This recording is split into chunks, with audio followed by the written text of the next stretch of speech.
In the dead of a raging storm over a forgotten medieval village, the sky itself tears open with unnatural fury. From the dimensional rift falls Dr. Weird, a bewildered traveler in a black suit, tumbling helplessly through the storm into this strange new world. He lies motionless in the cold mud as rain lashes down. The village around him seems unaware of the extraordinary event that just occurred. A groan escapes him as he pushes up from the muck. Good news. I'm alive, he mutters to himself while spitting mud. Beside the fallen doctor rests his signature cane, its smug silver skull handle gleaming ominously in the storm. With great dramatic flair, he seizes his cane and struggles to stand, already complaining about his new circumstances. Dr. Weird declared, "Good news. I'm alive. Bad news. I appear to have been reincarnated into a world without chairs, hospitals, or basic hygiene." His stomach growls in protest. Spotting warm candlelight and smelling soup, Dr. Weird announced, "Finally. A medical emergency." He limps determinedly toward the cottage.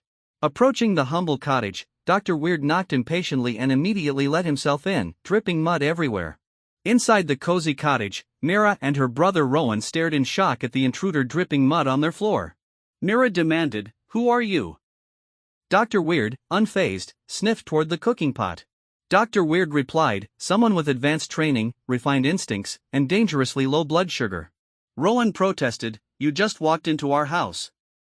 Dr. Weird corrected him on the technicality of limping. Mira raised her spoon, "Leave. Now." Dr. Weird began diagnosing her culinary paranoia. Dr. Weird observed, raised voice.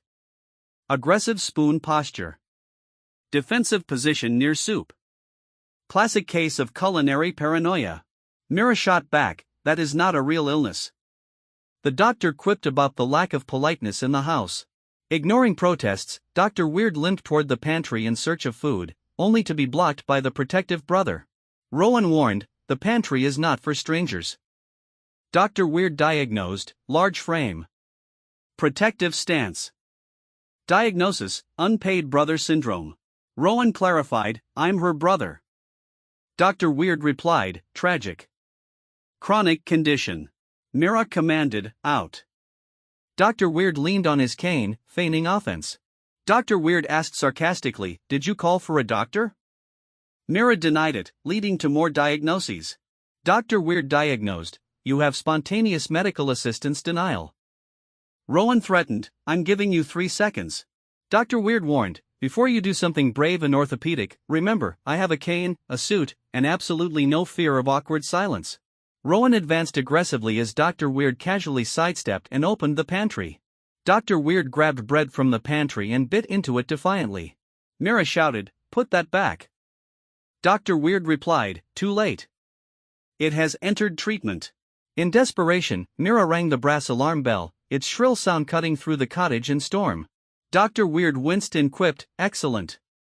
Bell violence. That explains the spoon." The door burst open as guards Rolf and Bram entered with Old Tessa, rolling pin in hand, ready to deal with the intruder. Mira accused, "This man entered my house, insulted my soup, diagnosed my brother with nonsense, and stole bread." Dr. Weird defended himself, "Medically borrowed bread." Guard Bram asked, "Are you a thief?" Dr. Weird replied proudly that he was a doctor. Old Tessa observed, "He looks like a nobleman who ate another nobleman." Dr. Weird complimented her sharp perception. Dr. Weird said, "Sharp perception. Possible village witch. Or just elderly and rude. Similar symptoms." Old Tessa warned, "Say that again and I'll diagnose you with a rolling pin." Dr. Weird smiled, "Finally, a professional opinion." Guard Rolf commanded, "Sir, you are leaving." Dr. Weird tapped his cane, "Careful. Touching a physician without consent may cause legal swelling." Mira stated, "There are no legal documents here. This is a village." Dr. Weird replied, "Then you are dangerously underdeveloped." As Bram reached to grab him, Dr. Weird deftly moved aside and opened another cupboard revealing more food. Dr. Weird exclaimed, "Ah! Preventive medicine." He quickly pocketed cheese. Rowan demanded, "Are you seriously robbing us in front of the guards?" Dr. Weird explained it was a nutrition audit. Rolf warned, "Enough." Suddenly Old Tessa began coughing violently. Old Tessa suddenly coughed violently, dropping her rolling pin and clutching her chest in distress. The atmosphere changed in an instant. Mira rushed over. Tessa? Rowan supported the old woman as she struggled to breathe. The guards stood frozen, uncertain. Dr. Weird stopped eating and moved toward the crisis with purpose. Dr. Weird pushed Rowan aside with his cane to reach Tessa, determined to help. He carefully checked her pulse and breathing, then sniffed the soup with suspicion. Dr. Weird asked gravely, "Who put moonroot in the soup?" Mira turned pale. "I thought it was parsley." Dr. Weird sighed. "Of course. Medieval medicine, where dinner and poison share storage." Dr. Weird muttered, "Wonderful. Reincarnated with magical pocket garbage." The crystal made the water glow blue. Dr. Weird instructed, "Drink slowly. Unless you're aiming for a dramatic village funeral, in which case continue coughing." Tessa drank and began to recover. Tessa's breathing eased and color returned. The room watched in stunned silence at the miracle. Mira said, "You helped her." Dr. Weird replied smugly, "Obviously. I'm rude, not decorative." Rowan asked, "So you really are a doctor?" Dr. Weird confirmed, "Unfortunately for everyone, yes." A deep urgent horn echoed from the manor on the hill, accompanied by flashes of eerie green fire. The guards hurried outside. A soaked messenger burst in. "The Lord's daughter has collapsed. The court healers say it's a curse. They need anyone with medical knowledge." Dr. Weird refused. "No. I just arrived, I'm wet, I was attacked by a spoon, and my dinner was interrupted by amateur poisoning." Guard Rolf insisted, "You're coming with us." Dr. Weird sighed and returned to the pantry for supplies.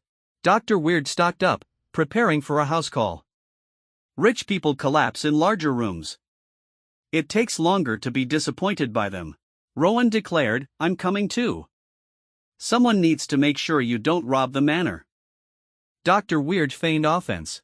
They ventured out into the storm toward the glowing manor on the hill, unaware of greater dangers.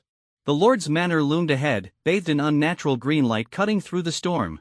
Suddenly the sky split open again above the manor. A massive shadow pressed against reality from the other side. For the first time, Dr. Weird's usual confidence faltered as he stared upward. Mira asked fearfully, "What is that?" Dr. Weird stared. "That is not a symptom." The colossal shadow opened a single burning eye, staring down at the world below. Dr. Weird swallowed hard but declared, "But I'm already annoyed enough to diagnose it."